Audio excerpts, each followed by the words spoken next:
On December 24, 2025, as the world readies for the holidays, a sense of anticipation fills the air. Streets are aglow with festive lights, families gather to celebrate, and the world seems to pause for a moment of peace. But in Washington, D.C., a very different kind of tension is building, one that will send shockwaves through the corridors of power. Washington is rocked by a diplomatic earthquake, as breaking news flashes across screens and lawmakers scramble to respond to an unprecedented crisis. President Trump's administration has ordered the immediate recall of nearly 30 career U.S. ambassadors from posts around the globe, an extraordinary and controversial move that has stunned both allies and adversaries alike. Democratic senators are demanding an urgent reversal, warning that this sweeping action could cripple America's global influence at a time of rising uncertainty and international tension. They argue that the sudden absence of experienced diplomats will leave the nation dangerously exposed. Unlike the usual turnover of political appointees that comes with a new administration, this order specifically targets seasoned, nonpartisan Foreign Service professionals, men and women who have dedicated their lives to representing the United States abroad, regardless of who sits in the Oval Office. The American Foreign Service Association confirms, never before in modern history has there been a mass recall of this magnitude. The organization warns that such a move could have long-lasting consequences for America's diplomatic standing and its ability to respond to global crises. The timing, just before Christmas, adds a deeply personal layer to the chaos, forcing ambassadors and their families to abruptly abandon their posts, pack up their lives, and return home in the midst of the holiday season. For many, it means leaving behind years of work and relationships built overseas. Lawmakers from both parties are voicing concern that there's no clear plan for transition, raising fears of a dangerous leadership void in key embassies. Without experienced diplomats on the ground, critical negotiations and crisis management could stall for months or even years. With nearly 80 ambassadorial posts already vacant before this recall, the new order will leave over half of U.S. embassies worldwide without a Senate-confirmed ambassador. The scale of the vacancies is unprecedented, and the impact could be felt across continents. The scale of the vacancies has ignited a fierce debate about national security, America's credibility, and its ability to lead on the world stage. As the world watches, Washington faces a diplomatic crisis with no clear end in sight. To understand the crisis, consider the ambassador's role. They are the president's top representative, chief negotiator, and the face of America abroad. Ambassadors advocate for U.S. interests, protect citizens, and maintain vital communication with foreign leaders. Without them, embassies lose direct access and influence, replaced by lower-level officials with less authority. Ambassadors orchestrate embassy teams, manage crises, and provide Washington with critical, real-time insights. Their presence signals commitment. Their absence can strain alliances and embolden adversaries. In emergencies, be it a coup, disaster, or attack, the ambassador leads the American response. Removing so many at once risks severing the lifeline of information and influence that underpins effective diplomacy. America is left navigating global challenges with one hand tied behind its back. This recall targets career ambassadors, the nonpartisan backbone of U.S. diplomacy. These professionals rise through merit, serving presidents of both parties, and provide continuity through political transitions. Their expertise, built over decades, is the State Department's institutional memory. Treating them as political loyalists undermines trust, morale, and the very foundation of American diplomacy. Critics warn this move blurs the line between political appointees and career professionals, threatening the Foreign Service's integrity. If expertise and nonpartisanship are devalued, recruitment and retention will suffer, weakening America's diplomatic core. The result: a less experienced, less effective team at a time of mounting global challenges. The strength of U.S. diplomacy has always rested on a professional, nonpartisan foreign service. Now, that foundation is at risk.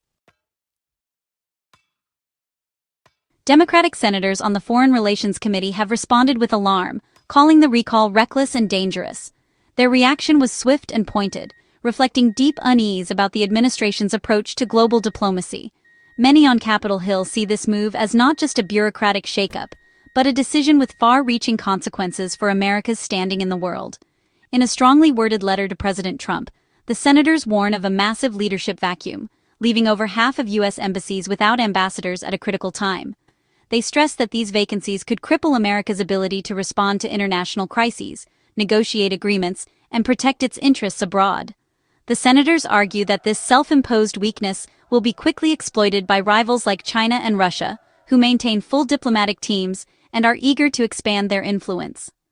Without strong American representation, adversaries may fill the void, shaping global events to their advantage. The lawmakers demand a clear plan for nominating qualified replacements and ensuring continuity in America's diplomatic missions. They fear the move is less a strategic shift and more a chaotic purge, risking confusion and instability at a time when steady leadership is needed most. Every day without an ambassador, they warn, is a day America's competitors gain ground, building relationships, making deals, and advancing their own agendas while the U.S. remains absent from the table. Allies, too, may interpret this as a sign of unreliability, undermining trust and prompting them to look elsewhere for partnerships and security guarantees. The senators caution that America's reputation as a dependable leader is at stake. The letter stands as a formal protest, urging the president to reconsider before lasting damage is done, not just to diplomatic relationships, but to America's role as a global leader. The immediate result: a vast leadership vacuum across America's diplomatic network. Chargés d'affaires, deputies, will step in, but lack the ambassador's authority and access. Foreign leaders are less likely to engage with deputies, limiting U.S. influence in critical moments. In crises or major opportunities, America may lack the clout to protect its interests or secure deals. Meanwhile, China and Russia press their advantage, with full ambassadorial teams forging new alliances and signing deals. The Senate confirmation process for new ambassadors is slow and contentious, meaning vacancies could last a year or more. U.S. embassies risk drifting on autopilot, just as global competition intensifies. America is ceding ground to its rivals by choice, not necessity. The Trump administration insists the recall is routine, aligning embassies with the president's agenda. The State Department, led by Secretary Marco Rubio, claims this is standard practice, blaming Senate Democrats for confirmation delays. Critics counter, there's nothing standard about recalling career diplomats mid-assignment. They argue the administration is conflating normal political turnover with an unprecedented purge of nonpartisan professionals. No clear rationale or timeline for replacements has been offered, fueling speculation of political motives. The lack of transparency and abruptness suggests this is a radical break with diplomatic tradition, not a routine adjustment. Many see the standard process defense as a thin veil for a disruptive, politically driven move. Nowhere is the impact more acute than in Africa, where over half of sub-Saharan nations will lose their U.S. ambassadors. This sweeping recall leaves a striking vacuum in American diplomatic presence across the continent, at a time when engagement is more critical than ever.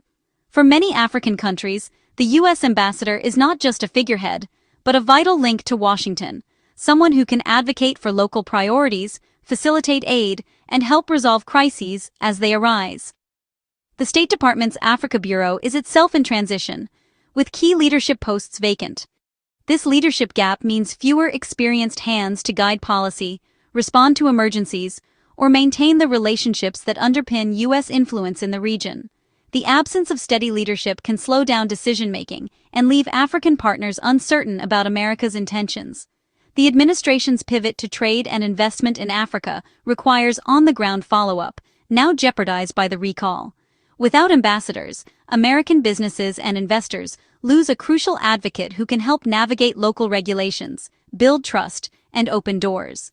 This could stall promising deals and weaken America's economic footprint, just as competition intensifies. Recent setbacks like the loss of a military base and a kidnapping in Niger highlight the need for experienced diplomats.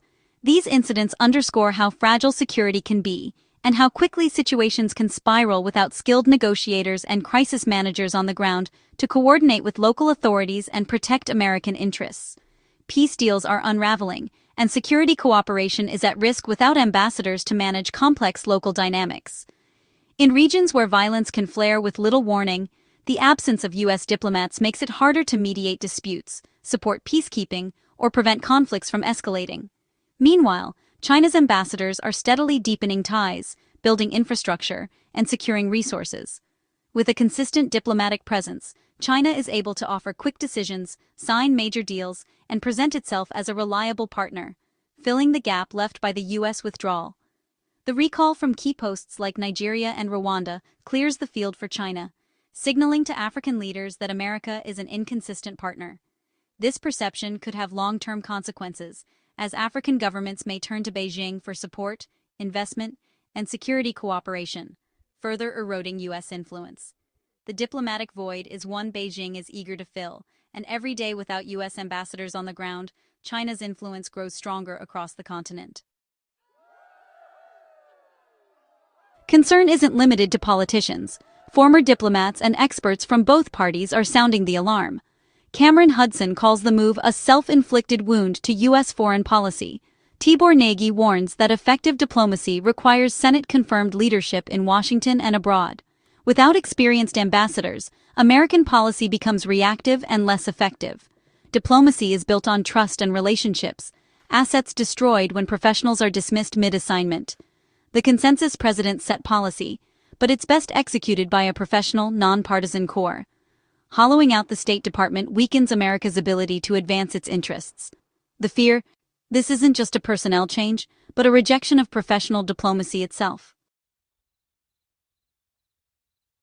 As the world absorbs this Christmas Eve shock, America's foreign policy stands at a crossroads. Without immediate nominations, the U.S. faces a weakened diplomatic presence and eroding relationships with allies. Strategic rivals like China and Russia will exploit the vacuum, advancing their agendas unchecked. America's ability to build coalitions and shape global events will be sharply diminished by its own hand. The long-term damage: a demoralized foreign service, loss of expertise, and a weakened tool of national power. The choice now: reverse course and restore professional diplomacy, or double down and risk America's global standing. The stakes could not be higher.